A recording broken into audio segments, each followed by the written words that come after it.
বাজারে নিত্যপণ্যের মূল্য বৃদ্ধির পেছনে কেবল সরবরাহের তুলনায় চাহিদা বেশি হওয়াই দায়ী নয়। বিশ্লেষকরা বলছেন, অতি খরচের মেগা প্রকল্প, সর্বগ্রাসী দুর্নীতি আর ব্যর্থ মুদ্রানীতিরও মূল্যস্ফীতির জন্য রয়েছে বড় দায়।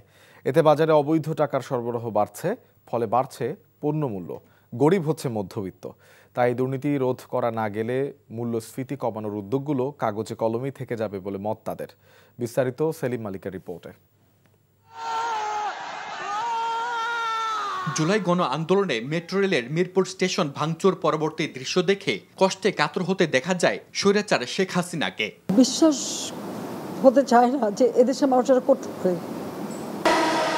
কিন্তু জানলে অবাক হবেন, হাসিনার আবেগের এই মেগা প্রকল্প নির্মাণে হয়েছে মেগা দুর্নীতি। ঢাকা মেট্রো রেল নির্মাণে প্রতি কিলোমিটারে ব্যয় হয়েছে প্রায় 227 থেকে 254 মিলিয়ন ডলার। আর সম্প্রতি ভারতের পাটনা শহরে মেট্রো রেল নির্মাণে কিলোমিটারে খরচ হয়েছে মাত্র 41 মিলিয়ন ডলার। শুধু মেট্রো রেল নয়, রূপপুর পারমাণবিক বিদ্যুৎ কেন্দ্র, পদ্মা সেতুর মতো দেশের সব মেগা প্রকল্পগুলোতে অতি খরচের চিত্র প্রায় একই।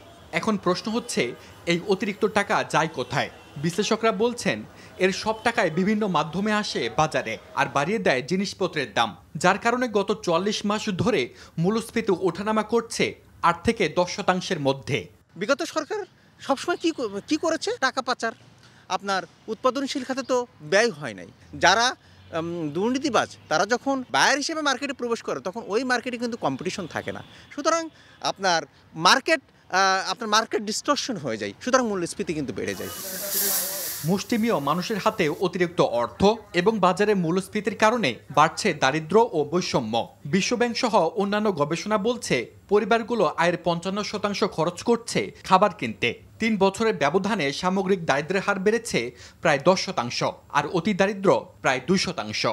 কেজিতে 15 টাকা বাড়ছে, কি পোলাও চাল, মসুর ডাল বাড়ছে কেজিতে 30 টাকা 2 মাসের ব্যবধানে। যে আপনার পাউডার দুধ ছিল 700-600 টাকা কেজি, এখন 900-850 টাকা কেজি। যে একটা ক্রিম ছিল 220 টাকা, এখন 500 টাকা।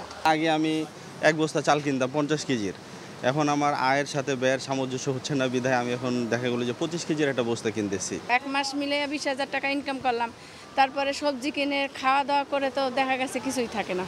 তাই মূল্যস্ফীতি কমিয়ে সাধারণ মানুষকে স্বস্তি দিতে চাইলে সমাজের সব স্তর থেকে দূর করতে হবে দুর্নীতি। অযথা কারণে দুর্নীতির মাধ্যমে হোক, ম্যানিপুলেশনের মাধ্যমে হোক, মার্কেট প্র্যাকটিসের কারণে হোক, মার্কেটে মানি সাপ্লাইটা আননেসেসারি বাড়ে, ম্যানিপুলেশন হয় সাপ্লাই চেইন লেয়ারগুলোতে, সেই জায়গাগুলোয় হাত দিতে হবে। পাশাপাশি অতিরিক্ত টাকার লাগাম টানতে যৌক্তিক মুদ্রানীতি প্রণয়নে কেন্দ্র ব্যাংকে উদ্যোগ নেওয়ার পরামর্শ বিশ্লেষকদের। আপনার কন্ট্রাকশনারি মনিটারি পলিসি আরও হয়তো কিছুটা দিন ব্যবসায়ীদের কষ্ট হবে, কিন্তু উপায় নাই, ইনফ্লেশনে কষ্টটা আরও বেশি হবে। সেলিম মালিক, এনটিভি নিউজ, ঢাকা। বান্ডেল থাকলে প্রতি সেনমানিতে টাকা বাঁচবে। বিকাশ সেনমানি বান্ডেল কিনে জিতুন প্রতি লেনদেনে।